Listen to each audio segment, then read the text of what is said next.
거룩한 주일 주님 전에 나오신 여러분들을 환영합니다. 오늘도 주님의 귀하신 음성 들려주시고 우리에게 소망 허락하실 하나님 믿음으로 함께 찬양하며 은혜의 보좌 앞으로 나아가시겠습니다.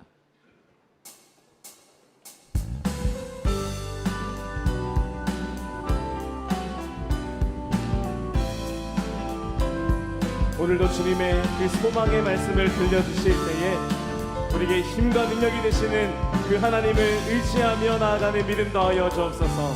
우리 함께 찬양하겠습니다. 주의 음성을 내가 들으니 주의 음성을 내가 들으니 사랑한단 말일세.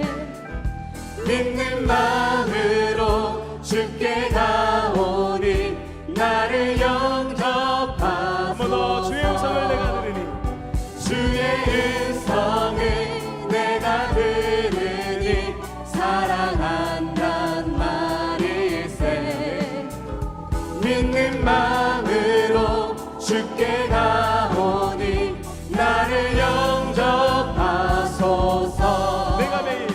내가 매일 십자가 앞에 더 가까이 가오니 그새 주의 흘린 고백으로써 나를 정케하소서.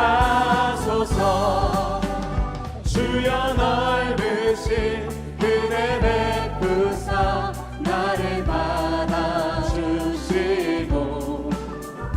나의 품은 듯 주의 뜻같이 되게 하여 주소서. 내가 매일 십자가 앞에 더 가까이 가오니 그새 주의 흘린 고백으로써 나를 정케하소서.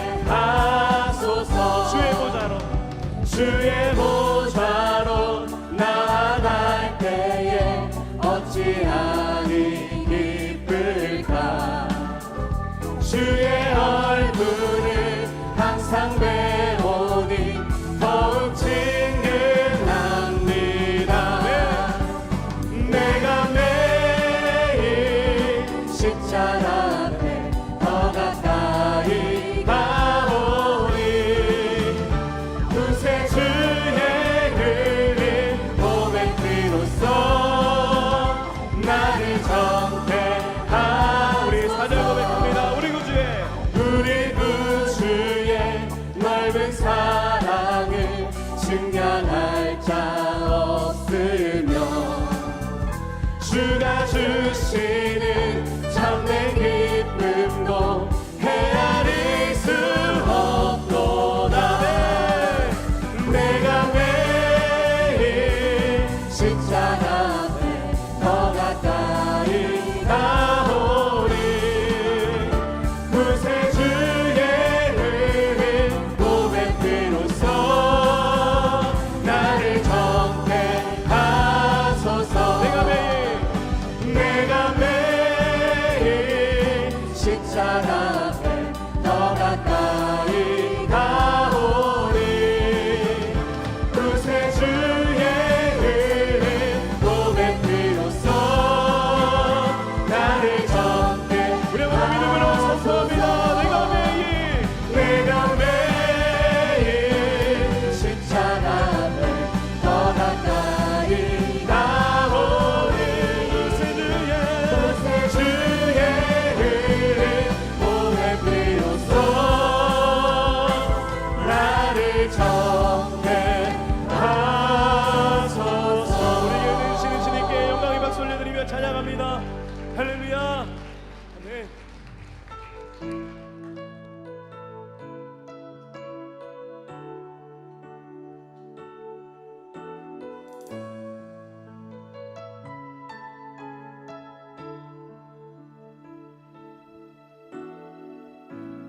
모든 것 아시는 주님 나의 맘에 연약함 보시고 부족한 그 모습대로 주님 마음에 새겨주시네. 모든 것 아시는 주님, 모든 것 아시는 주님, 나의 맘에 연약한 곳이고 부족한 그 모습대로 주님 마음에 새겨주시네. 거친 그 길을 걸어갈 때도 험한 산이 앞을 막아도 빛 대신 주님의 그 손이 나를 붙드네. 주의 마음이 닿은 내 삶에 저민 슬픔을 씻으시는 주님을 찬양, 주 이름을 찬양하네.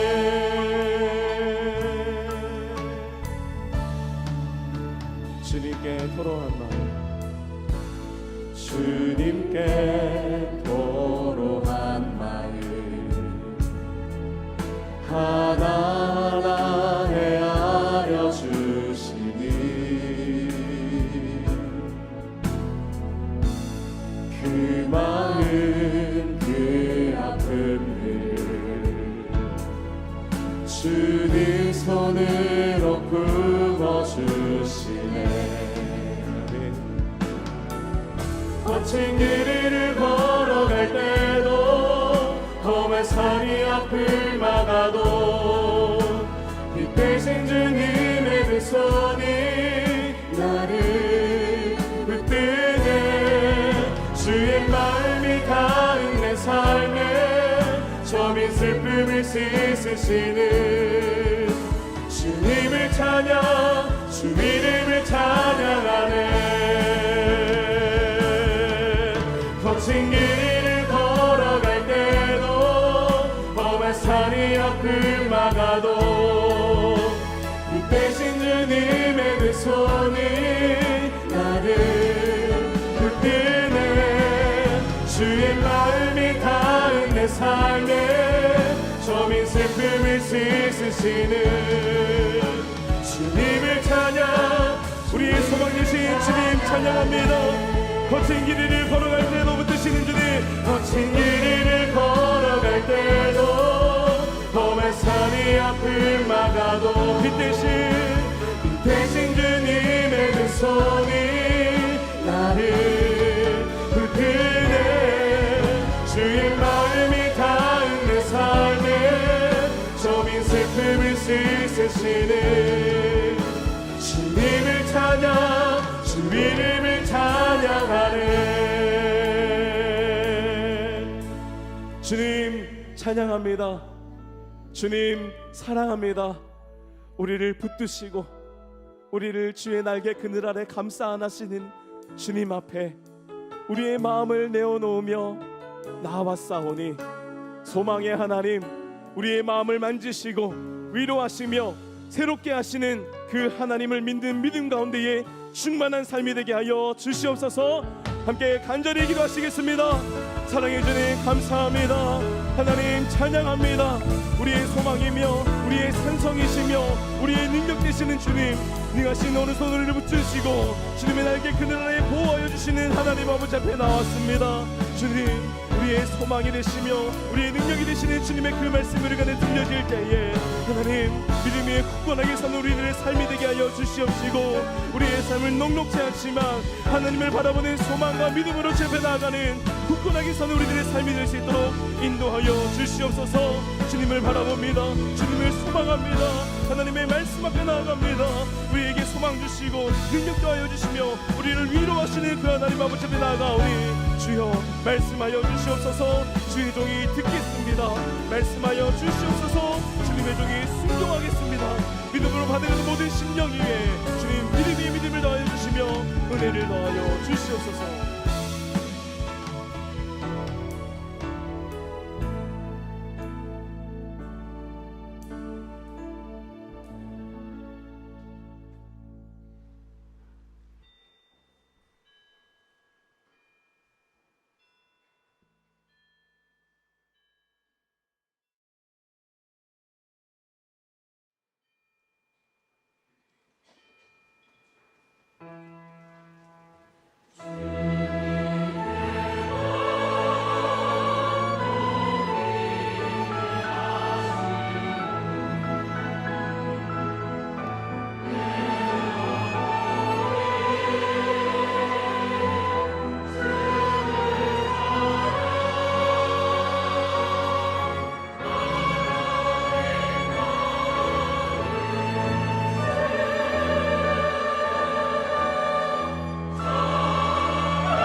주의 성도들아 여호와를 찬송하며 그의 거룩함을 기억하며 감사하라.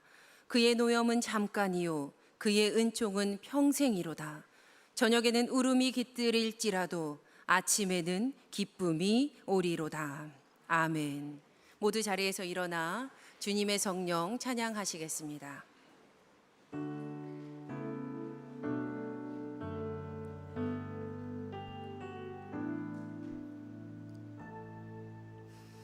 주님의 성령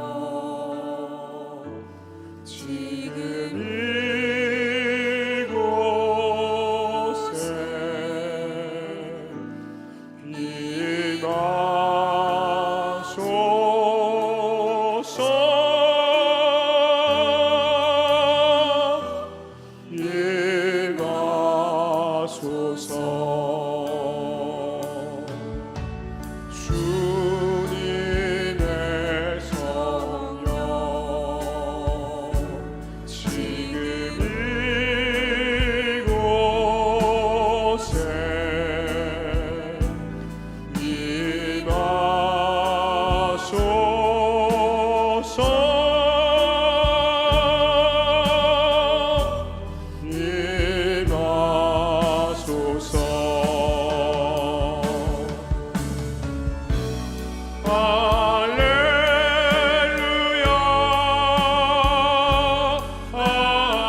예수께서 세례를 받으시고 곧 물에서 올라오실새 하늘이 열리고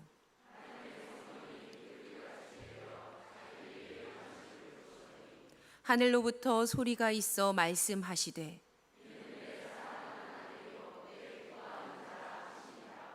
그러므로 너희는 가서 모든 민족을 제자로 삼아 아버지와 아들과 성령의 이름으로 세례를 베풀고 볼지어다 내가 세상 끝날까지 너희와 항상 함께 있으리라 하시니라.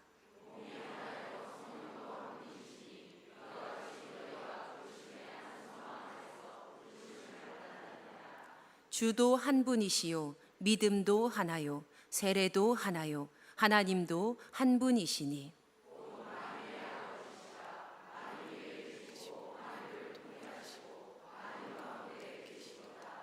아멘. 전능하사 천지를 만드신 하나님 아버지를 내가 믿사오며 그 외아들 우리 주 예수 그리스도를 믿사오니 이는 성령으로 잉태하사 동정녀 마리아에게 나시고 본디오 빌라도에게 고난을 받으사 십자가에 못 박혀 죽으시고 장사한 지 사흘 만에 죽은 자 가운데서 다시 살아나시며 하늘에 오르사 전능하신 하나님 우편에 앉아 계시다가 저리로서 산 자와 죽은 자를 심판하러 오시리라. 성령을 믿사오며 거룩한 공회와 성도가 서로 교통하는 것과 죄를 사하여 주시는 것과 몸이 다시 사는 것과 영원히 사는 것을 믿사옵나이다. 아멘.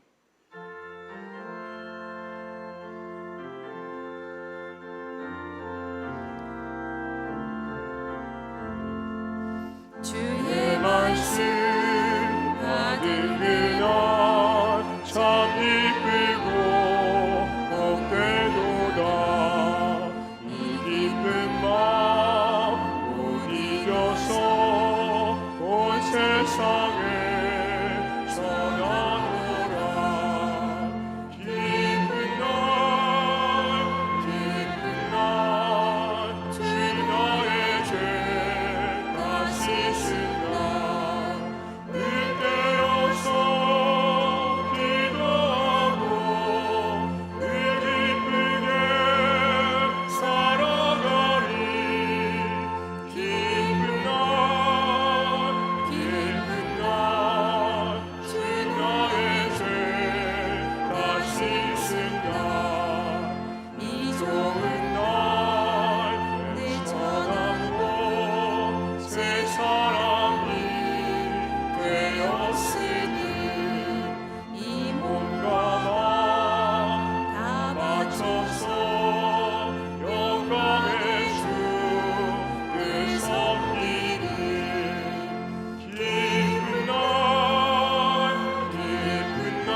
주셔서 이 복된 맘 전하느니 나의 법은 사도다. 기쁜 날 주 나의 죄 다시신 날 으깨어서 기도하고 느낌들게 살아가리. 기쁜 날 주 나의 죄 다시신 날.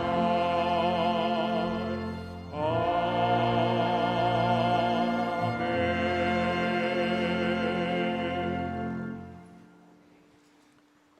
사랑과 은혜가 풍성하신 하나님 아버지, 부족한 저희들을 거룩한 예배의 자리로 불러주시고 주님께 경배하며 찬양하게 하심을 감사드립니다.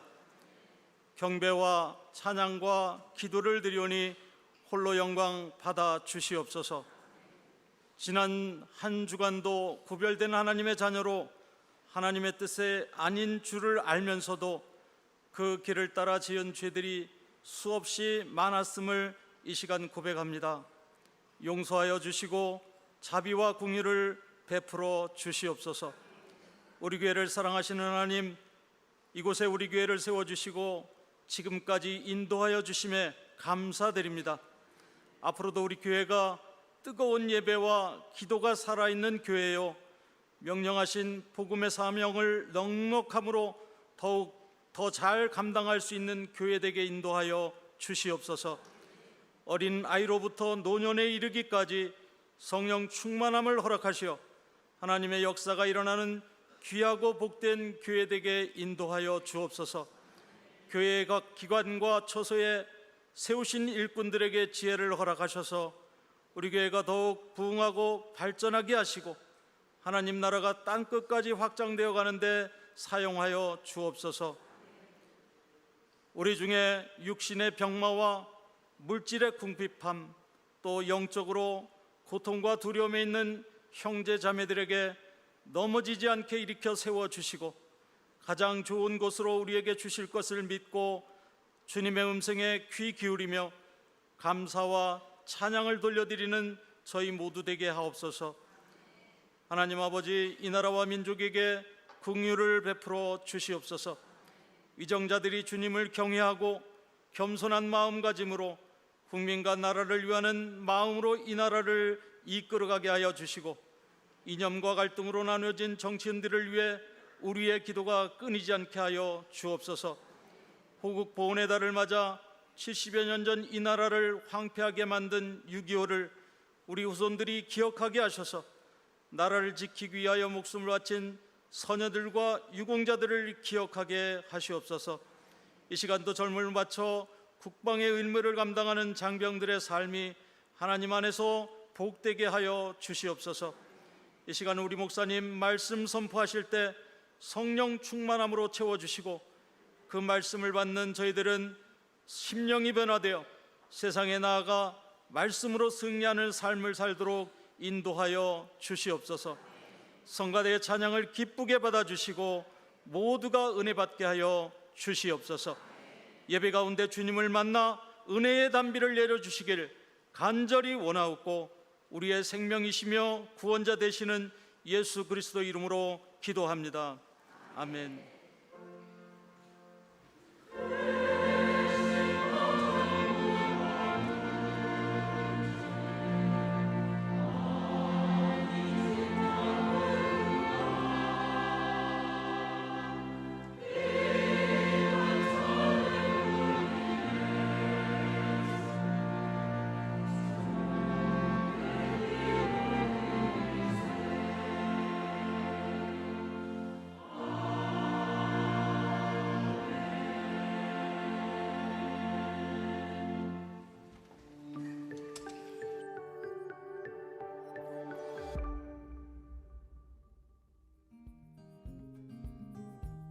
초록의 푸르름이 가득한 6월입니다. 하나님의 은혜 안에서 믿음의 꽃이 활짝 피어나 사랑의 향기를 뿜어내는 성도님들 되시기를 소망합니다.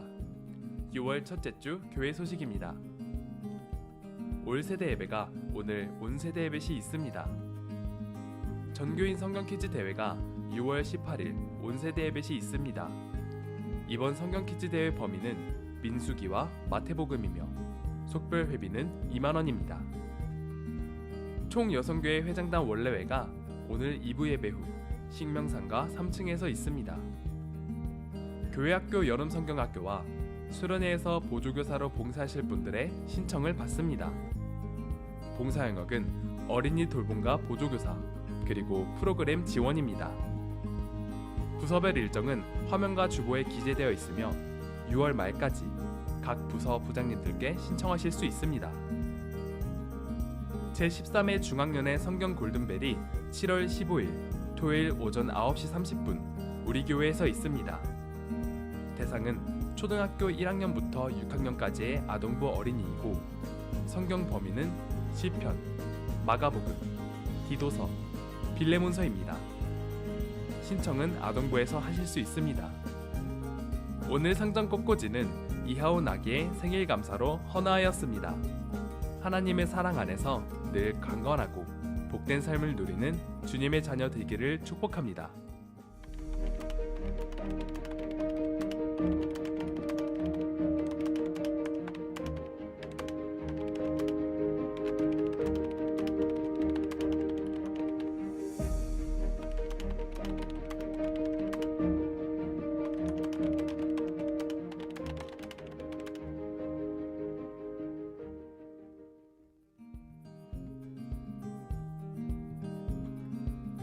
성도님들 모두 건강하고 평안한 한 주간 되시기를 소망합니다.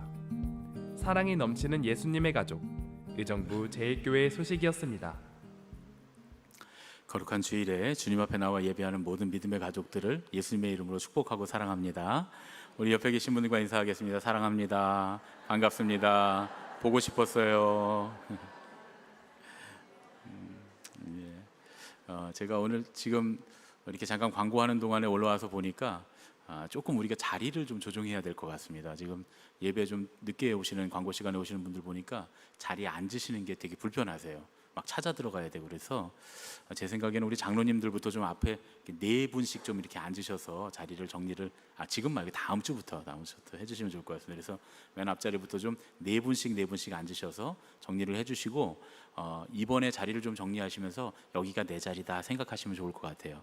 지금도 이제 여러분들 심정적으로 본인의 자리가 있으시죠, 다. 그렇지만 이번에는 조금 거기서 한 칸, 두 칸 앞으로 오는 건 큰 문제가 안 되니까 여러분들이 다시 좀 자리를 좀 잡으셔서 그래서 앞자리부터 좀 이렇게 한 네 분씩 정도 챙겨주시면 좋겠고 우리 찬양팀들도 거기가 많이 비었으니까 좀 앞자리로 옮기시고 뒤에 저기 어른들이 나올 수 있도록 해주시면 늦게 예배 오시는 분들이 저 뒤쪽에 좀 자리 쉽게 찾아갈 수 있을 것 같습니다. 그래야 안내하시는 분들도 좀 덜 불편하고 그럴 것 같으니까 여러분들이 이제 한번 자리 잡으시면 여기 이제 또 당분간 몇 년 동안은 내 자리다 이렇게 생각하시고 자리 정리를 해주시면 좋겠다 생각이 드는데 어쨌든 이제 우리 교인들은 우리 의정부 제1교회는 우리 한국 감리교회 중에 제일 착한 교인들이 있는 교회니까 우리 다음 주에 우리 예배부에서 특별히 우리 이제 영접위원들이 말씀을 해주실 때 여러분들이 앞에부터 좀 차곡차곡 순종해 주시기를 부탁을 드립니다. 할렐루야. 예, 그렇게 해주실 줄로 믿습니다. 또 한 가지는 이제 오늘 저녁이 올세대 예배인데 우리 교회 올세대 예배는 어린이들부터 어른들까지 함께 참여하는 예배입니다. 물론 다 함께 항상 참여는 했는데 강단 위에서 함께 참여를 합니다. 그래서 어린이들도 올라와서 예배를 함께 인도하고 만들어가고 또 우리 청소년들, 청년들도 이곳에서 함께 큐티를 나눔을 하고 또 함께 간증을 하고 또 어른들 중에서도 받은 은혜가 있으면 함께 큐티 말씀 간증하고 또 간증거리가 있으면 또 함께 간증하시고 그런 시간을 갖는데 이제 청년들, 어린이들, 학생들은 이렇게 선생님들이나 목사님들이 잘 권면을 해서 잘 하시는데 어른들은 잘 안 하세요. 제가 권면을 해야 되는데 제가 또 전화드리면 얼마나 부담되시겠어요, 그렇죠? 간증하세요 이렇게 하면. 그러니까 여러분들이 간증거리가 있으시거나 혹은 이번 주간에 대단한 게 있어야 되는 게 아니라 이번 주간에 내가 요즘 하고 있는 이 묵상 중에 큰 은혜 받은 게 있으면 이렇게 김한림 목사님한테 신청을 하면 김한림 목사님이 이렇게 편성을 해드릴 거예요. 그러니까 언제 내가 이 말씀에 은혜 받았습니다. 혹은 이런 내 평생의 간증거리가 있습니다. 그리고 원고를 받습니다. 그래서 원고를 다 정리를 해드리니까 걱정하지 마시고, 혹시 실수하지 않을까, 해서는 안 될 말을 하지 않을까 걱정하지 마시고 다 정리를 해드리니까 여러분들이 함께 은혜 나눌 수 있도록 그렇게 많이 신청해 주시고, 또 마음에 부담이 되시는 분들은 또 함께 동참해 주시기를 부탁을 드립니다. 그리고 여러분들 오늘 보시면 간지에 이렇게 전단지가 들어가 있습니다. 지난 주간에 감리교 신학대학교에 이 박혜정 교수님이 저한테 전화를 했어요. 전화를 해서 오 목사님, 아주 부담되는 부탁을 하나 해야 되는데 들어주겠습니까? 그리고 물어봐서 알겠다고 했어요. 일단 말씀해 보시라고, 들어보고 나서 결정하겠다고 그랬더니 이 감리교 신학대학교 신입생 모집 이렇게 전단지가 나왔는데 교회 주보에 좀 이렇게 삽질을 해주시고 그리고 광고를 해줄 수 있겠느냐고. 그래서 그건 아주 어려운 부탁은 아닌 것 같다고 제가 할 수 있다고 말씀을 드렸습니다. 요즘 그 신학생들이 참 어렵습니다. 어떤 게 어렵냐면 신학생들이 교회에 이렇게 신학생들을 모시기가 어려워요. 우리 교회만 해도 벌써 전도사님들, 신학생들 공고를 하면 우리 교회만 해도 이력서가 별로 안 들어옵니다. 거의 잘 안 들어옵니다. 대부분 신학생들이 이렇게 서울 지역에서만 다 이제 이력서를 쓰고 그곳에서 봉사를 하고 여기까지 의정부까지도 잘 안 와요. 그러니까 우리가 이렇게 어려우니까 이 중소도시들이나 혹은 저 시골 교회들은 어떻겠어요? 아예 사역자가 없는 교회가 많습니다. 그래서 심지어는 그 공유 교회라 그래서 함께하는 연합 교회학교에 전도사님들 필요한데 안 오니까 아예 그 거점을 만들어서 연합으로 하는 교회 학교들이 지금 많이 생겨나고 있어요. 우리 이번 달 말에 교사 우리 세미나 할 때 그때 제가 그 거점형 연합 교회 학교 하는 목사님 모시고 올 텐데 시골 교회들은 그래서 목사님 사모님들이 다 같이 교회 학교를 하고 교회를 옮겨 다니면서 오전에는 주일 예배 드리고 오후에는 아이들을 다 차에 태워 갖고 교회를 이렇게 돌면서 함께 교회 학교를 합니다. 그래야 그나마 또래들도 있고 심지어 목회자 자녀들도 신앙교육을 못 받는 상황이 너무 많은데 그렇게 해야나 아이들이 모여서 성경학교 하고 교회학교를 할 수 있다는 거예요. 그만큼 사역자가 없는 상황입니다. 모시려고 해도 없어요. 더더군다나 지금 감신대 감리교 신학대학교가 전체 한 학년과가 180명 정도 되는데 그 중에 한 절반 정도만 지금 입학을 하고 있는 수준입니다. 90여 명 정도만.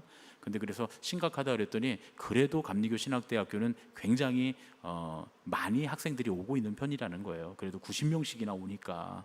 왜냐하면 다른 여타 신학교들은 거의 지금 다 사멸 위기에 있답니다. 심지어 우리 같은 감리교단 학교인 모건대와 협성대도 신학과는 5명 미만으로 입학을 한대요. 그러니까 그 정도가 굉장히 심각한 상황이죠.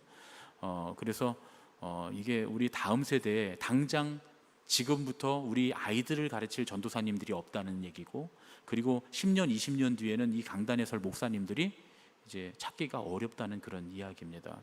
그런데 가만히 생각해 보면 예전에는 감리교 신학대학교 이렇게 가는 학생들이 다 똑똑한 학생들이었어요. 시골에서나 이렇게 교회에서 똑똑한 친구 있으면 제일 똑똑한 친구를 목사님이 넌 신학교 가라 이렇게 했어요. 부흥사님 오시면 얘가 똑똑한 애예요. 그러면 너는 신학대학교에 가서 목사가 되라 이랬어요.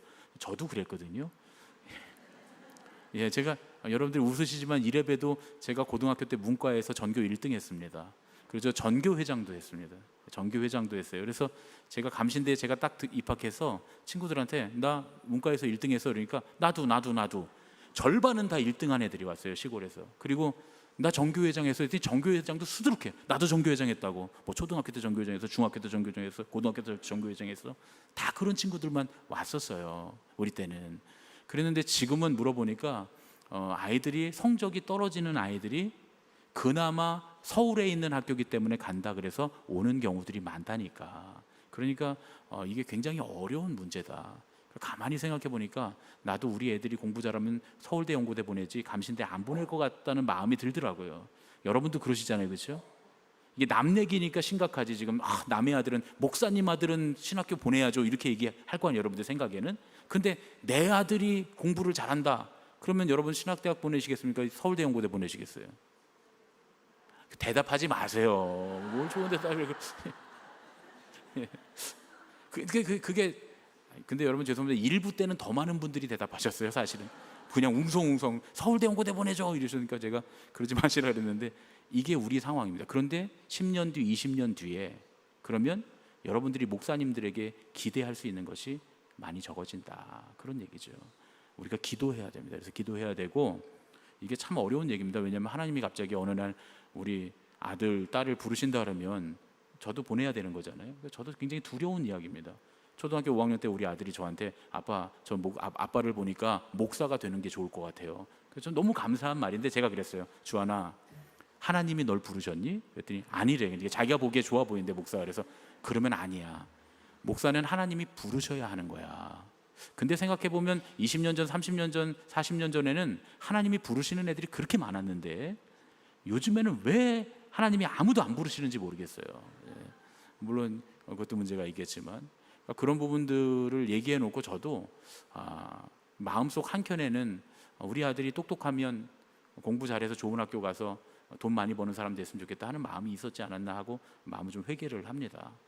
하나님 부르신다면 보내야 되겠지만 어쨌든 지금도 그런 마음을 생각하면 마음이 불안해요. 여러분 다 그러시잖아요. 어느 날 갑자기 우리 아들이, 우리 딸이 신학교 갈게요 이럴까 봐 걱정되시죠. 이제 대답 안 하시네. 아프리카 선교사 가겠습니다 이럴까 봐 불안하시잖아요. 그렇죠? 근데 그럼에도 불구하고 우리의 믿음을 다시 한번 다잡아야 되겠다. 우리가 기도하고 하나님이 부르시면 갈 마음, 보낼 마음을 우리가 품어야 되겠다. 그래야 우리 한국교회의 미래가 있고 하나님의 복음이 우리의 그 희생과 헌신의 믿음, 하나님 앞에 순종하는 믿음으로 성장하게 될 줄로 믿습니다. 여러분 함께 기도해 주시고 함께 중보해 주시기를 부탁을 드리고, 혹시라도 주변에 똑똑한 녀석이 있거들랑 신학교 가볼래? 이렇게 옛날처럼 하시면 좋겠다라는 생각이 듭니다. 이제 오늘 우리에게 주시는 하나님의 말씀을 함께 듣겠습니다.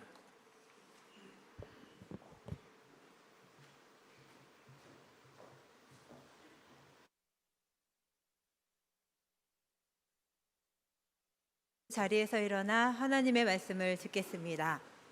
오늘 우리에게 주시는 하나님의 말씀은 시편 119편 97절 말씀입니다. 내가 주의 법을 어찌 그리 사랑하는지요, 내가 그것을 종일 작은 소리로 읊조리나이다. 이는 우리에게 주시는 하나님의 말씀입니다. 아멘.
저는 중학교 1학년 때 여름 수련회 가서 큰 은혜를 체험했습니다. 그때 성령 체험을 했고요.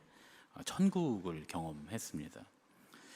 수련회에서 그렇게 하나님을 만나고 은혜를 경험하고 난 뒤에 제가 결단했던 일이 3가지가 있는데요. 첫 번째는 교회에서 했던 일입니다. 지하 기도실에 이제 매주 모여서 기도하는 일이었습니다. 그래서 매주 토요일 중고등부 예배가 끝나고 나면 이제 형들하고 친구들하고 같이 모여서 기도를 매주 했어요. 나중에는 제가 동생들을 데리고서 기도를 했고, 제가 군대 갔다 오는 동안에 잠시 멈췄다가 다시 군대 제대하고 나서 제가 25살에 우리 모교회를 떠나기 전까지 한 주도 빠지지 않고 계속 그 기도회를 했습니다. 두 번째는 이제 학교에서 했던 일인데요. 제가 하나님의 은혜를 경험하고 학교에 와 보니까 친구들과 대화를 하면서 내가 정말 욕을 많이 하고 있다는 걸 알게 됐어요. 사실 요즘 청소년들이 대화의 70-80%가 욕설이랍니다. 그러니까 그 욕을 빼면 대화가 안 될 정도라고 해요. 집에서는 우리 아이들이 엄마 아빠한테는 예쁘게 말하지만 학교에 가면 친구들끼리 거의 그냥 하여튼 그 애기로 시작하는 말부터 시작해서 다 그렇게 대화를 한다는 겁니다. 그래서 제가 더 이런 욕설이나 나쁜 말들을 하지 말아야 되겠다라고 생각을 하고 한 달 동안 학교에서 말을 안 하기로 결심했습니다. 그래서 제가 말을 안 하니까 우리 담임 선생님이 물어보시더라고요. 어디 아프냐고. 그래서 우리 담임 선생님한테 제가 그랬어요. 제가 교회 가서 수련회 가서 은혜를 받고 와 보니까 너무 욕을 많이 해서 내가 한 달 동안 친구들하고 말을 안 하면, 학교에서 말을 안 하면 집에서는 욕할 일이 없잖아요. 그러니까 집이나 교회에서는 욕할 일이 없기 때문에 학교에서만 한 달 동안 말을 안 하면 욕하는 버릇을 고칠 수 있을 것 같아요. 그랬더니 그때 우리 선생님이 이제 그 천주교 신자셨어요. 여자 선생님인데, 우리 음악 선생님이셨는데 좋은 생각이라고. 그래서 선생님이 아예 태연이가 한 달 동안은 니네랑 말 안 할 거니까 말 시키지 말라고 이렇게 얘기까지 해주셨습니다. 확실히 그 이후로 욕을 안 하게 됐어요. 덜 하게 됐습니다. 그리고 마지막으로 3번째는 제가 집에서 했던 일인데요. 매일 잠자리에 들기 전에 성경을 읽고 기도하고 자는 거. 그래서 중학교 1학년 때부터 계속 그 일을 했습니다. 처음에 며칠은 성경을 한 절씩만 읽었어요. 하나님 오늘은 어떤 말씀을 주실까요? 하고 딱 펼쳐서 그래서 딱 눈에 들어오는 말씀을 쭉 읽는 거예요. 한 줄만 딱 읽는 거니까. 포크로 찍는다고 해요. 큐티에서는 포크로 찍어서 읽는다고 하죠. 포크로 찍어서 이제 읽어서 큐티를 하는 거였죠. 근데 이게 좋은 말씀일 때, 뭐 축복의 말씀 그리고 잘 아는 말씀일 때는 좋은데 막 저주의 말씀 한 절 읽고 자면 꿈자리가 뒤숭숭하고 좋지가 않은 거예요. 그래서 그 다음부터는 최소한 요 내용이 좀 연결되는 부분을 읽어야 되겠다 하고 이제 묵상하기 시작했습니다. 그러다가 이제 한 장씩 읽게 되고 어느 날 욕심이 딱 생기더라고요. 내가 중학교 1학년 동안에 성경을 한번 통독하고 싶다. 그래서 어떻게 성경을 통독할 수 있냐고 전사님한테 물어봤더니 평일에 3장, 주일에 4장씩 읽으면 성경을 1년에 한 번 통독할 수 있다고 하시더라고요. 그래서 그대로 했습니다. 하루에 3장, 그리고 이제 주일에는 4장 이렇게 읽기를 시작했어요. 읽어야 할 분량이 조금인 날도 있잖아요. 조금인 날은 일찍 자고 기도하고 이제 일찍 잤고, 분량이 많은 날은 조금 늦게 자는데 이게 내 맘대로 조절이 안 되지 않습니까? 시험 기간에 막 길게 되기도 하고. 근데 어쩔 수 없이 이제 제가 또 융통성이 없어요. 좀 특히 어렸을 때 융통성이 없었습니다. 그래서 그냥 그대로 했어요. 그러다가 시편을 만나게 됐습니다. 성경 절반 읽었다는 거예요. 시편 갔으면 이제 절반 읽은 겁니다. 아, 세상에 3장을 읽어도 한 장도 안 되는 때가 너무 많은 거예요. 얼마나 행복합니까? 처음에는 진짜 좋았어요. 시편 119편을 만나기 전까지는 말이죠. 예, 웃으시는 분들은 뭔지 알죠? 처음 만난 시편 119편은 정말 노래가 생각이 나더라고요. 가도 가도 끝없는 산만리 아시죠? 엄마 찾아 산만리. 가도 가도 끝없는 산만리. 몇 번을 앞뒤로 넘겼어요. 왜냐하면 내가 진짜 지금 한 장을 읽고 있는 게 맞는가, 애들 말로 하면 이게 실화냐 막 이러면서 엄청 정말 긴 성경이었습니다.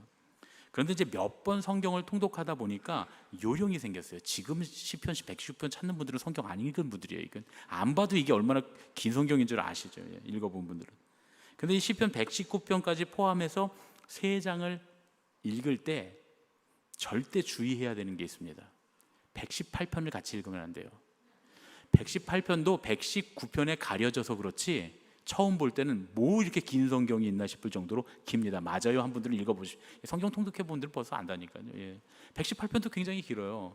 그래서 절대로 하지 말아야 되는 게 뭐냐면 118편과 119편을 같이 읽으면 그날은 아주 힘듭니다. 마음이. 그래서 미리 읽어두는 거예요. 119편 나오기 전에 미리 읽어뒀다가 할 수 있으면 118편과 119편은 하루씩 읽는 거예요.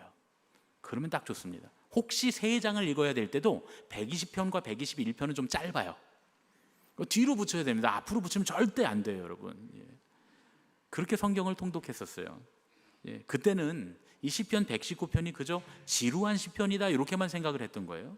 그런데 이 시편이 신앙의 위인들에게 대단히 큰 영향을 미친 걸작 중의 걸작입니다. 제가 나중에 이 시편을 연구하고 묵상하고 또 설교하려고 준비하다가 이 사실을 알고는 이 시편 119편을 좀 다시 보게 됐어요. 요한 크리소스톰 교부죠. 초대교회 교부였던 또 암브로시우스, 또 아우구스티누스, 마틴 루터 이런 신앙의 위대한 위인들이 그토록 칭송했던 걸작 중의 걸작이 시편 119편입니다. 이게 사실 한글 성경으로 읽으면 잘 모르는데 시편에 문단이 딱딱딱 나눠 있어야 되는데 한글 성경 그냥 쭉 다 이어놨잖아요. 최소한 세 번역 성경만 읽어도 문단이 나눠져 있고요. 이거 히브리어로 보면 정말 멋있습니다. 왜냐하면 시편 119편이 22개의 연으로 돼 있어요. 문단 22개의 연으로 돼 있는 시편인데 매 연마다 첫 글자가 히브리어 알파벳 순서대로 돼 있어요. 알렙, 벳, 키멜, 달렛 이렇게 순서대로 쭉 돼 있습니다. 아주 멋있습니다. 성경의 시편 중에 이런 시가 여러 개가 있는데 이런 시들을 아크로스틱이라고 불러요. 아크로스틱. 이 시편 119편은 이 시편에 있는 여러 개의 아크로스틱 시들 중에서도 단연 으뜸이고 걸작으로 꼽히는 시편입니다. 아주 유명한 영국의 주석가인 프레드릭 마이어 목사님, 마이어 주석이라고 하는 유명한 주석을 쓰셨거든요. 근데 프레드릭 마이어 목사님이 뭐라 그랬냐면 미술 평론가들이 미켈란젤로의 작품을 보는 것 같이 이 시를 읽어야 한다 이렇게 말했어요. 미술 평론가들이 미술의 천재인 미켈란젤로의 그림과 조각상들 이 작품들을 보면서 하루 종일 보고 다음 날 또 보고 심지어는 평생 보면서 이 그림에서 계속 새로운 감동과 영감을 얻어내는 것처럼 그 어떤 천재도 이 시편 119편의 말씀을 기록한 하나님의 영감을 온전히 따라갈 수가 없기에 이 말씀은 계속 읽히고 계속 묵상해야 될 말씀이다. 이렇게 영국의 유명한 주석가인 프레드릭 마이어 목사님이 이렇게 이야기했어요. 마이어 주석 되게 유명한 주석이거든요.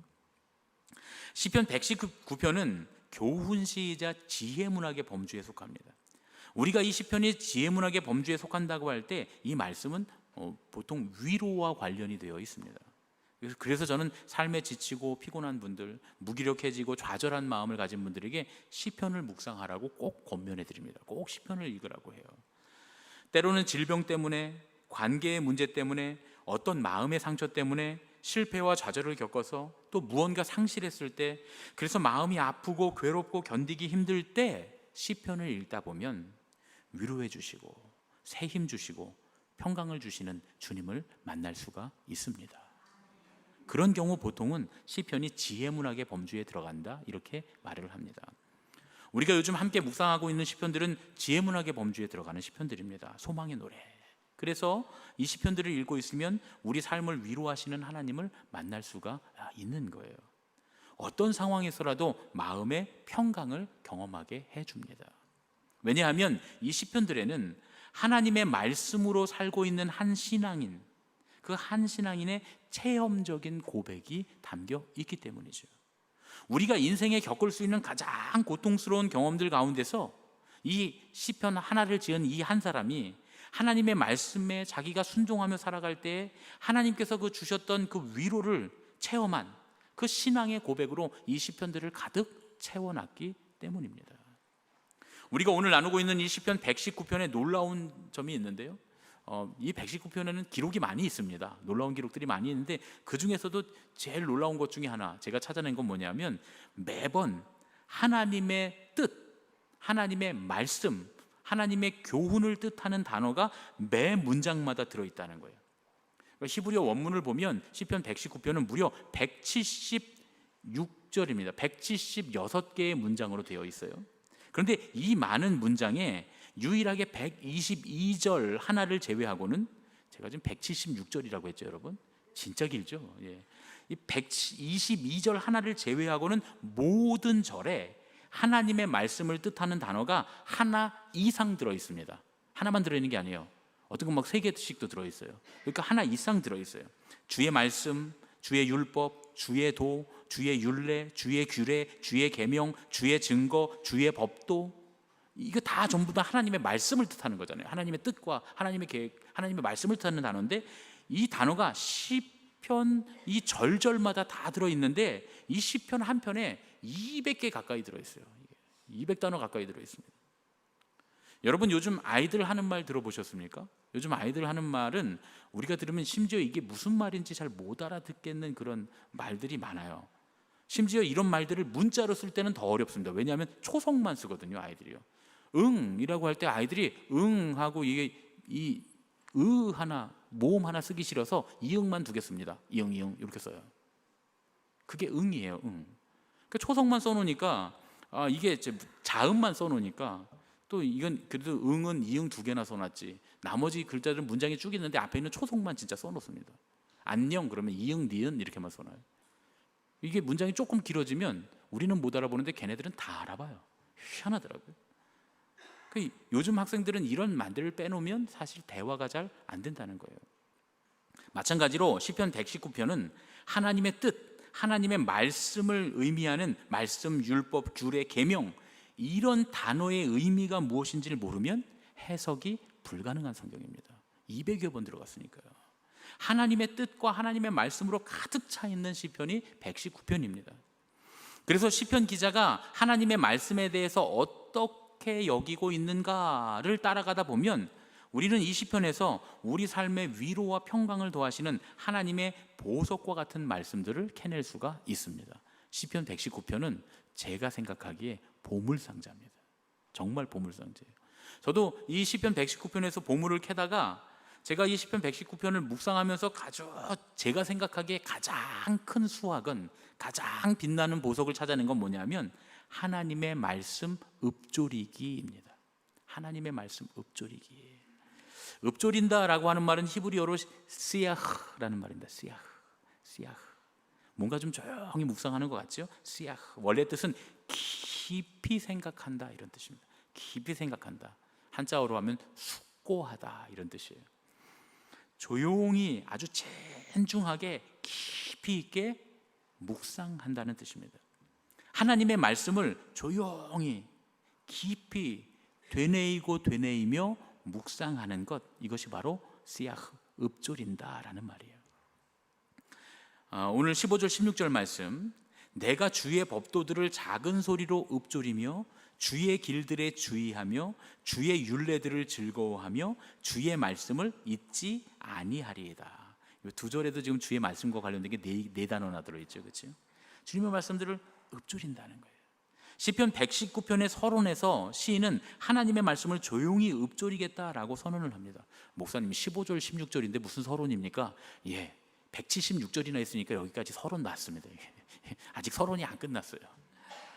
그런데 119편의 서론에서 시인이 하나님의 말씀을 조용히 읊조리겠다라고 하는 선언으로 이 시를 시작하고 있는 거예요. 왜냐하면 그렇게 하는 것이 자기에게 복이 된다는 사실을 알고 있기 때문이라는 거예요. 그런데 처음부터 시인이 이 사실을 알고 있었던 건 아닙니다. 시인은 오히려 주님의 뜻대로 사는 일 때문에 처음에는 비방과 비난을 당했어요. 22절 23절 말씀입니다. 내가 주의 교훈들을 지켰사오니 비방과 멸시를 내게서 떠나게 하소서. 고관들도 앉아서 나를 비방하였사오나 주의 종은 주의 율례들을 작은 소리로 읊조렸나이다. 무슨 얘기입니까? 심지어 사회적으로 명망 있는 사람들까지 나서서 이 시인을 비방했다는 거예요. 너 신앙 얘기만 하냐? 너 신앙대로 사냐? 하나님의 말씀 얘기만 하냐? 하나님의 말씀대로만 사냐? 그때 사람들이 막 그럴 때 사람들하고 싸운 게 아니라 주님의 말씀을 조용히 읊조렸다는 거예요. 뒤로. 주님의 말씀은 내 발의 빛이요 내 길의 빛이니이다. 이렇게 조용히 했다는 거예요. 당신이 그렇게 얘기해도 나는 하나님의 말씀대로 살 거예요. 나는 하나님의 말씀대로 살겠습니다. 이렇게 고백했다는 거예요. 근데 그 조용한 읊조림을 통해서 놀라운 체험을 하게 됩니다. 26절 말씀입니다. 우리 함께 읽겠습니다. 시작. 내가 나의 행위를 아뢰매 주께서 내게 응답하셨사오니 주의 율례들을 내게 가르치소서. 그렇게 읊조렸더니 무슨 일이 일어났대요? 주께서 응답하셨어요. 주님 응답하셨다는 거예요. 그 이후로 시인은 하나님의 말씀대로 사는 것이 옳구나라는 사실을 깨닫게 됩니다. 그리고 하나님의 말씀대로 살지 않는 사람들이, 심지어 그들이 사회적 주류라고 할지라도 그들의 말을 따르지 않고 그들이 무슨 말을 하든지 상관하지 않고 나는 하나님의 말씀대로 살겠다, 하나님의 말씀을 묵상하고 살겠다라고, 그것이 옳다라고 하는 것을 경험했다는 거예요. 그래서 그 옳음을 지키기 위해서 고난과 핍박 가운데서도 하나님의 말씀을 조용히 되뇌이고 묵상하는, 읊조리는 것이 필요하다는 사실을 깨닫게 되었다는 거예요. 그래서 읊조렸나이다가 과거형으로 쓰여 있습니다. 시제가 굉장히 중요합니다. 이 시에서는 과거형으로 쓰였어요. 누가 중요하다는 게 아니라 제가 읽다 보니까 시제가 굉장히 중요해요. 이게 바뀝니다. 시제가 전에 과거에 그렇게 읊조렸다는 거, 과거에 어느 날 그런 경험을 했다는 거예요. 내가 조용히 당신이 그렇게 말할지라도 나는 하나님의 말씀대로 살겠습니다 라고 조용히 나 혼자 각오를 하고 결단을 했더니 하나님이 그거에 응답하셨던 그 경험, 그 체험, 그 간증이 생겨났다는 거예요. 근데 여러분, 신앙대로 세상에서 살기가 쉽습니까? 쉽습니까? 쉽습니까? 어렵죠. 아주 어렵습니다. 아주 어려워요. 기독교 계통의 유치원을 나오는 아이들, 뭐 선교원이나 선교센터나 혹은 뭐 선교 어린이집, 선교 유치원, 이렇게 기독교 계통의 어린이집, 유치원, 유아교육기관을 나온 애들이 초등학교에 가면 굉장히 왕따를 당하는 경우가 많대요. 그래서 이제 기독교 계통의 이 유치원, 이런 것들을 운영하던 교회들이 기독교 계통의 그 대한 초등학교를 만듭니다. 그리고 얘네들이 또 중학교 갈 때쯤 되면 대한 중학교를 또 만들어요. 그런 경우가 많아요. 분당에 어느 교회 가면 유치원에서 시작해서 나중에 중고등학교까지 만든 교회가 있어요. 뭐 샘물교회인가 거기가 그렇게 했죠. 그런데 왜 그러냐? 이 아이들이, 기독교 계통의 유치원에서 나온 아이들이 초등학교에 딱 가면 친구들끼리 막 싸우면, 얘들아 싸우지 마, 예수님이 서로 사랑하라고 하셨잖아, 이렇게 얘기하면 애들이 예수님 뭔데? 이게 이상하다. 그리고 이상한 애라고 놀리고 왕따를 시킨다는 거예요. 여러분 생각해 보세요. 요즘 청소년들이나 청년들이 서로 대화에 욕을 70-80%를 섞어서 사용한다고 제가 아까 말씀드렸잖아요. 욕을 빼면 대화가 안 될 정도인데, 예전에 제가 진짜 친구의 카톡이라고 하는 글을 봤어요. 진짜 친구의 카톡이라고 하는 이제 카톡 내용이 쭉 왔는데, 어떤 친구가 나 몸이 너무 아프다 이렇게 카톡을 올렸더니 친구들이 이제 답톡을 보냈는데 뭐라고 보냈냐면, 잘 됐네, 통쾌하네, 아픈 김에 그냥 죽어라, 이렇게 써놨어요. 이게 진짜 친구의 카톡이라는 거예요. 그리고 또 뭐 욕으로 도배되어 있는 건, 뭐 제가 욕은 다 빼고 지금 말씀드리는 겁니다. 욕은. 예. 이게 진짜 친구라는 거예요. 어떤 친구가 나 지금 사는 게 너무 힘들어서 그냥 죽어버리고 싶다, 죽어버리고 싶다 이렇게 쓰니까 한 친구가 뭐라고 했냐면, 욕과 함께 더불어서 한다는 말이, 너는 세상 쓸모없는 인간이니까 너 생각 잘했다, 죽어버려라, 이렇게 얘기를 합니다. 그런데 또 심지어 한 친구는 뭐라 그러냐면, 그래 너 죽으면 네 게임기 내 거다, 이렇게 써요. 이게 그들 딴에는 심각한 걸 조금이나마 해소하려는 나름의 배려일 수도 있겠다라는 생각은 해봐요. 그렇죠?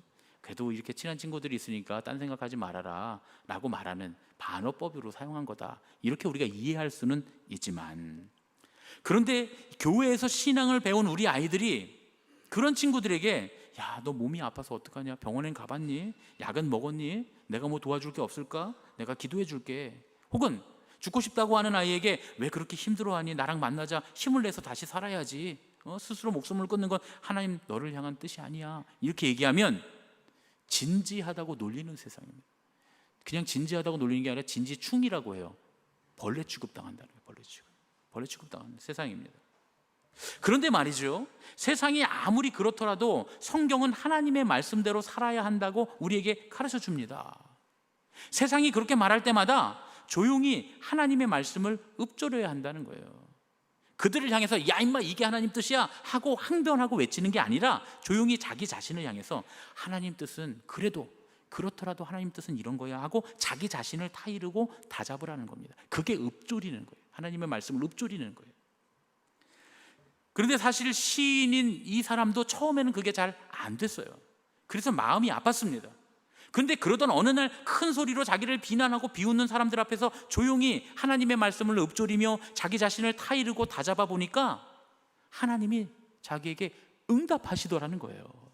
할렐루야. 근데 그러면 그게 계속 잘 됐느냐? 아니더라는 거예요. 그게 잘 계속 안 되더라는 거예요. 한 번은 간증거리가 생겼는데 한 번은 은혜를 받았는데 계속 되지는 않더라는 거예요.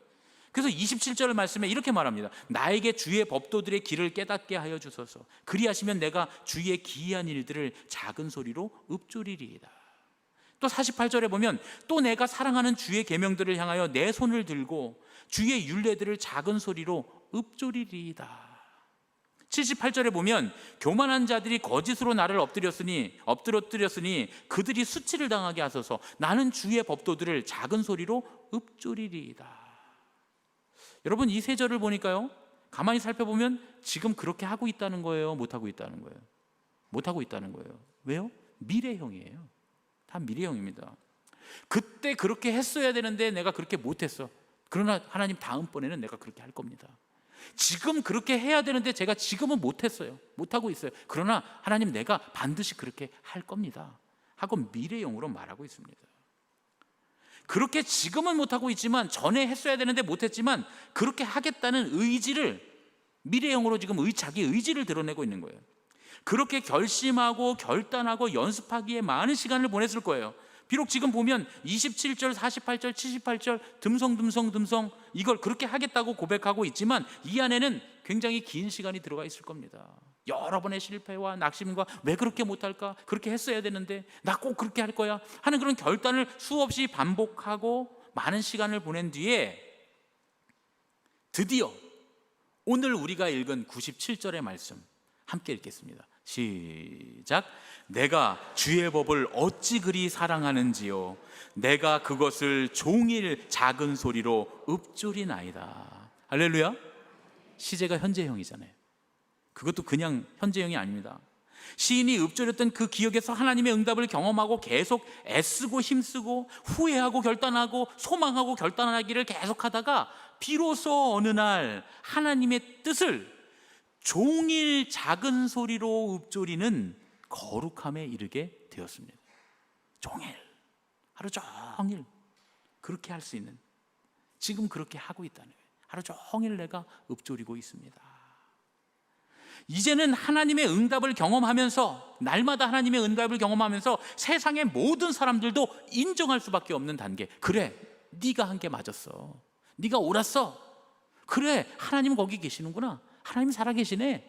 인정하는 단계에 이르게 됩니다. 99절과 100절 말씀입니다. 이것도 함께 읽겠습니다. 시작. 내가 주의 증거들을 늘 읊조림으로 나의 명철함이 나의 모든 스승보다 나으며 주의 법도들을 지킴으로 나의 명철함이 노인보다 나으니이다. 보세요 여러분, 이렇게 교만할 수 있습니까? 나의 명철함이 나의 모든 스승보다 낫고 나의 명철함이 노인보다 낫다는 거예요. 무슨 얘기예요? 세상의 그 어떤 선생님보다 내가 더 지금 지혜롭고 똑똑하고 세상의 그 어떤 어른이라고 하는 사람보다 내가 더 지혜롭고 어른스럽습니다. 어떻게 했더니 내가 주의 증거들을 늘 읊조렸더니, 주의 말씀을, 주의 법도들을 늘 읊조리며 지켰더니 그렇게 되었다는 거예요. 자기를 가르쳐준 스승보다 그 어떤 경지에 이른 어른들보다도 더 나은 단계에 오르게 되었다라고 하나님 앞에 고백합니다. 그러자 이제 여기서 발전할 게 있습니까? 없습니까 여러분? 없을 것 같지만 여기서 한 단계 더 나아갑니다. 시인이 어떻게 발전합니까? 이제 내게 주어진 시간 안에서만 하나님의 말씀을 읊조리는 게 아니라 하나님의 말씀을 읊조리기 위해서 시간을 개척하기에 이릅니다. 148절입니다. 우리 함께 읽겠습니다. 시작. 주의 말씀을 조용히 읊조리려고 내가 새벽녘에 눈을 떴나이다. 할렐루야. 사실 이 말씀을 이런 관점으로 제가 쭉 보다가 이 부분에서 진짜 마음속이 통쾌해지더라고요. 할렐루야가 저절로 나왔어요. 할렐루야. 사실 제 어린 시절은 교회를 빼면 하나도 말씀드릴 게 없어요. 저는 모태신앙으로 자라서 교회에서만 살았기 때문에. 그런데 이제 신앙생활하면서 여러 번의 위기가 있었어요. 근데 신앙생활하면서 가장 큰 위기, 첫 번째 맞았던 위기는 뭐냐면 친구들 때문입니다. 제가 교회 다녔기 때문에 동네에서 제일 친했던 친구를 잃을 뻔한 적이 있어요. 친한 친구들이 주로 주말에 놀자고 해요. 주말에 놀 일이 많아요. 지금 아마 우리 학생들, 청년들도 그럴 겁니다. 주말에 저기 시내 나가자고 하는 친구들도 있을 거고. 의정부에 오면 참 시내 나가자는 말을 써요, 그렇죠? 여기도 시인데 꼭 우리 시내 나가야 돼. 우리 시내가 여러 개 있잖아요, 그렇죠? 여기 의정부 시내 나가자면 어디 가는 거예요? 저 평화로 쪽에, 예, 거기 가는 거고, 의정부역 쪽에 가는 거고, 또 신시가지도 가자 그래, 그렇죠? 신시가지 30년 넘은 신시가지 있어요, 우린, 그렇죠? 또 요즘 애들은 밀락동 가자 그럽니다. 밀락동. 조금 있으면 고산동 가자 그럴 거예요, 그렇죠? 참, 뭐 신시가지가 이렇게 시내가 이렇게 많아요. 우리는 하여튼 뭐 좋은 거죠. 애들이 언제 시내 갑니까? 주말에 친구들 갑니다. 저도 그랬어요. 시골에 청평에 살다 보니까 주말이 돼야 춘천에 가서 영화도 보고 놀고, 춘천 명동이 있거든요. 춘천에 명동이 있습니다. 예. 그 조그만 골목인데 그것도 명동이라 그래요. 그럼 춘천 명동 그러면 또 저 서울 명동인 줄 알고 사람들이 막 그래요. 춘천 명동에 가서 놀아야 돼요. 혹은 서울 가요. 서울에 종로에 가서 서울극장 가서 영화 보고. 다 알죠, 여러분. 옛날에 단성사, 서울극장 다 우리 거기 다녔잖아요. 여긴 참 안 갔구나. 여긴 제일극장이 있었죠. 제일시장에. 맞습니다. 거기까지 나갈 일이 없죠. 어쨌든 그래야 되는데 친구들이 그러는 거예요. 야, 너는 친구를 위해서 한 번도 교회를 빠질 수 없냐? 왜냐하면 토요일 날 점심 먹고 교회 가요. 주로 이제 중고등부 임원을 계속했으니까 예배 준비하고 해야 돼요. 그럼 토요일 저녁에 5시부터 토요일 우리 학생 예배 드리고 나면 그러고 나면 저녁 와서 집에 들어와야 되잖아요. 그리고 주일날은 아침 9시에 일부 예배에 우리 학생부가 성가대를 했거든요. 청소년들이 성가대 하니까 일부 성가대 해야 되니까 와서 성가하고, 그리고 나서 성가대 연습 끝나면 2부 때 어른들이 애들을 저한테 맡겨요. 제가 깐난 애기들, 기어다니는 애들부터 아장아장 걸어다니는 애들을 지하 기도실에, 거기 그냥 사방이 나무로 돼 있어서 애들 막 넘어져도 되거든요. 그러니까 거기다 탁 방석 깔아놓고 저한테 맡기고 가요. 그래서 애기 엄마들이 저를 되게 좋아했습니다. 제가 애들 다 맡아주니까요. 그 애들하고 같이 있으면 이제, 그래서 제가 영화부 잘하는 거예요. 우리 교회 영화부 잘하는 이유가 제가 이게 다 역사가 있는 겁니다. 역사와 전통을 자랑하는 거예요. 그래서 아이들 데리고서 그렇게 놀고 있으면 이제 엄마 아빠들이 찾아가면 그때부터 이제 교육에 점심 먹고 나서 찬양단 연습합니다. 요즘은 막 실용음악 선생님들이 있어서 우리 교회만 해도 이렇게 선생님들 전공한 분들이 있어갖고 막 가르쳐주고 그러잖아요. 그런 게 어디 있어요? 우리는 그때 처음 우리가 1세대인데 드럼도 그냥 다 보고 우리가 따고 그거 들으면서 보면서 막, 교회 꽤 없어요 그때는. 메탈리카 이런 거 보면서 막 그런 거 보면서 따고 막 드럼 치고 기타 따고 막 이래야 되니까 하루 종일 연습해야 돼요. 그 저녁에 딱 예배 때 찬양인도 딱 하고 나면 끝나면 뭐 해야 돼요? 기도회 있다 그랬잖아요. 제가 기도회 매주 기도하고 나면 10시 11시 돼요. 그럼 집에 들어가야 되잖아요. 그렇게 신앙생활 하니까 주말이 없어요. 저희는 주말이. 그러다 보니까 친구들이 그러는 거예요. 너는 친구를 위해서 한 번 우리랑 서울 가서 극장도 한 번 안 가보고 춘천 명동에도 한 번 안 가고 친구를 위해서 교회 한 번 못 빠지냐? 한 번도 못 빠졌어요. 한 번도 안 빠졌습니다.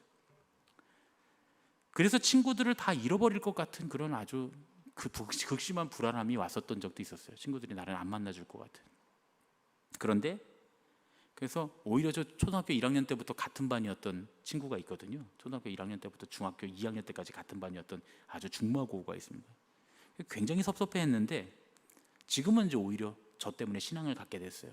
수원으로 둘이서 같은 학교에 수원으로 유학을 가서 하숙을 같이 했거든요. 같은 방에서 같이. 처음에는 막 그러던 친구가 나중에는 너 왜 교회 가냐? 교회가 그렇게 좋냐? 뭐 밤에 할 얘기 뭐 있어요? 간증하는 거죠. 계속 간증. 결국은 이제 그 친구는 그 수원에서 작은 그 개척교회에 나중에 학생회장까지 했어요. 지금도 아주 소중한 마음을 나누는 제일 좋은 친구입니다. 이제 저희 가족이 여름 휴가 때 빠지지 않고 가는 게 있고, 연례 행사로 꼭 우리 가족이 다 같이 가는 데가 있어요. 어디냐면 종로에 있는 교보문고에 가거든요. 그래서 이제 교보문고에 가면 이제 책 한 권씩 다 보고 싶은 거 골라 그러면 다 가서 막 10몇 권씩 이렇게 사갖고 옵니다. 다. 책 다 보다가 이거는 여기서 읽을 거, 이거는 갖고 갈 거 이래갖고 이제 다 챙겨갖고 가죠.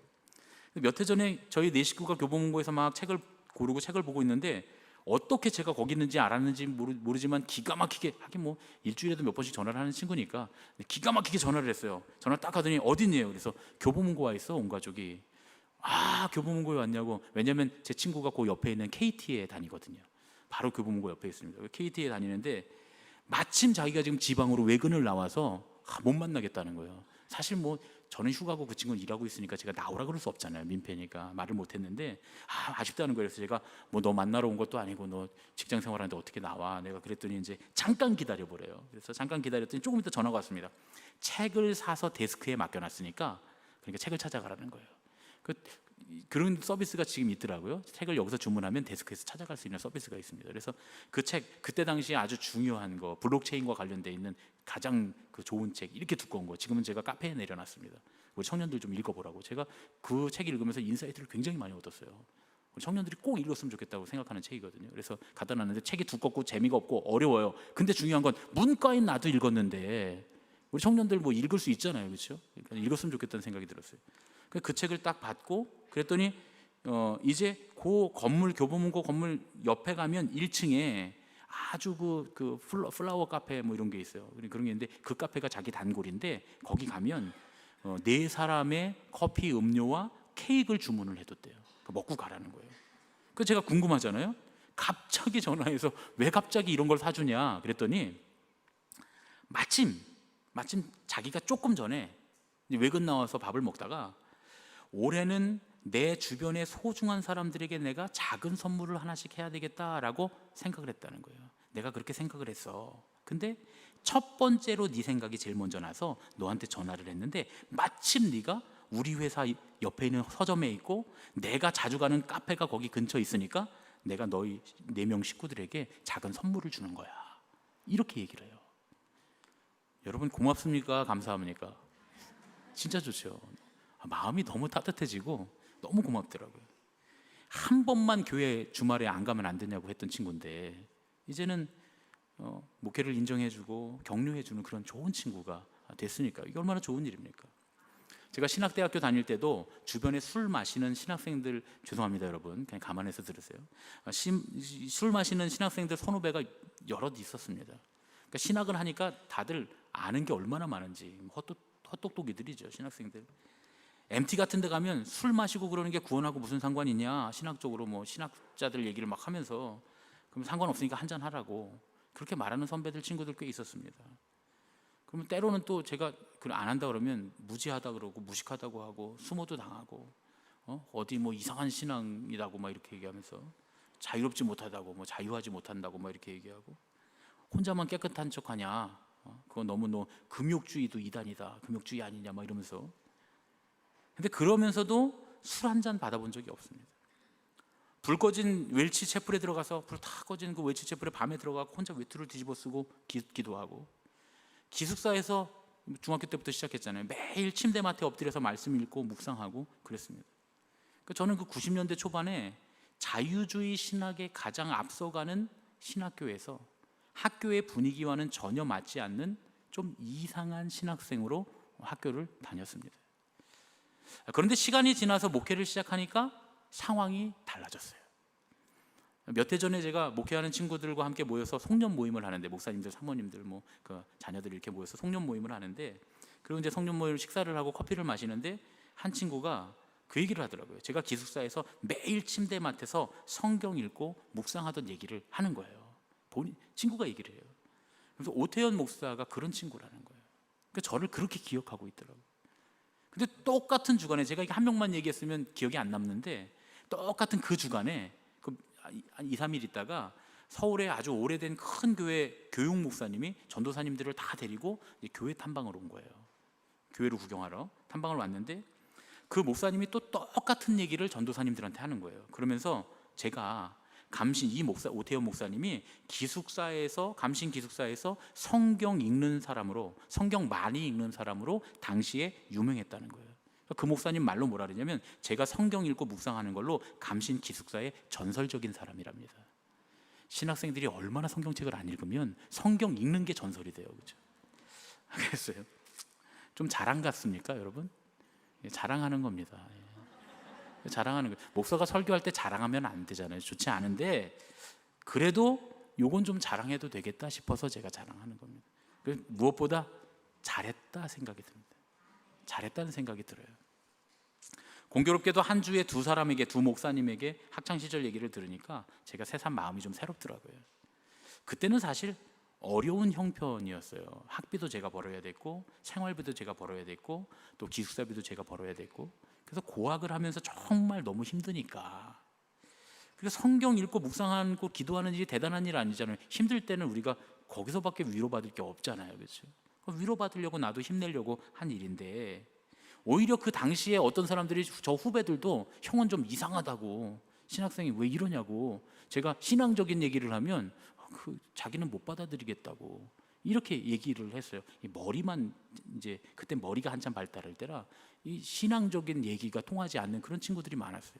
나 이상하다고 얘기하는 사람들이 많았는데, 그때는 어떤 사람들이 나를 비난하는 그런 비난거리였는데, 그게 또 누군가를 위한 것도 아니고 오직 힘든 시간을 견디기 위해서 했던 나를 위한 작은 읊조림이었는데, 이제는 함께 믿음의 길을 걸어가고 목회를 하는 그 모든 친구들에게 칭찬거리가 되고 저한테는 자랑거리가 된 거죠. 물론 오늘 시편 기자의 고백처럼 그 일은 과거의 고백일 뿐입니다. 지금은 아직 어떤 상황에서든 주님의 말씀을 조용히 읊조리겠습니다, 읊조리리이다 하고 결단하고 있을 뿐이에요. 지금 저는 시간을 더 내서 새벽에 시간을 줄여가면서까지 하나님의 말씀을 내가 묵상하고 있습니다 라고 시간을 개척하는 단계도 아니에요. 이미 버거워하고 있어요. 설교하려고 성경 읽는 거, 설교하려고 성경 묵상하기도 너무 벅차하고 있는, 근근히 그냥 하루하루를 하고 있는 상황, 그런 상황입니다. 언제쯤 내가 정말 하나님의 말씀을 기뻐해서 온종일 묵상할 수 있을까? 또 어느 때쯤 내가 내 시간을 개척해서 하면서까지 하나님의 묵상, 너무나 이 달고 오묘한 말씀을 기뻐하며 내가 하나님의 뜻을 따를 수 있을까? 사실은 그게 요원해 보입니다. 그러나 오늘 시편의 말씀을 바라보면 힘을 얻는 거예요. 야, 목사가 왜 그러냐 하고 스스로 자책하다가도 오늘 시편 말씀을 읽으면 그날이 반드시 올 거라는 거예요. 시편 기자에게 과거였던 읊조림이 미래의 결단이 되고, 그것이 결국 현재이며 온종일이며 일부러 새벽을 깨우며 시간을 더 내서 하는 믿음의 고백이 된 것처럼 그것이 우리의 모두의 고백이 될 줄로 믿습니다. 그래서 이 시편 119편이 긴 게 좋아요. 왜요? 긴 시간이 녹여져 있는 느낌이 딱 들잖아요. 짧게 그랬으면 야, 이 사람들은 대단한 사람들이다, 짧은 시간 내에 이걸 이뤄냈구나. 아니, 너무 긴 시간이 그랬어요. 그게 느껴지니까요. 그것이 우리의 고백이 긴 시간이 걸리더라도 반드시 우리의 고백이 될 줄로 믿습니다.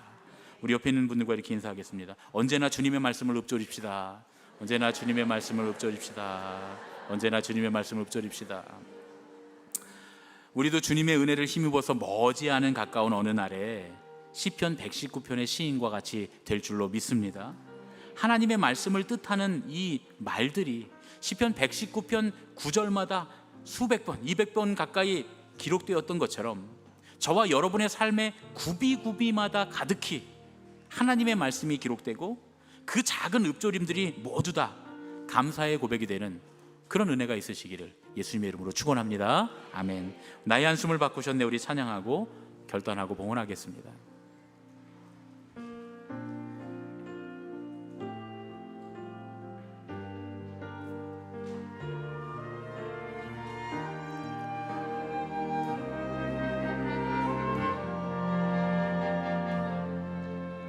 고달픈 삶의 은혜도 무뎌지고 곧 사라질 것에 내 맘 두네. 헛되고 헛된 것들을 바라보며 그 은혜를 놓치며 살았네. 주어진 삶을 묵묵히 살아가며 날 붙드신 주 예수를 보내. 사망 가운데 놓여진 나의 삶을 날 건지신 그 이름 예수. 나의 한숨을 바꾸셨네. 주를 향한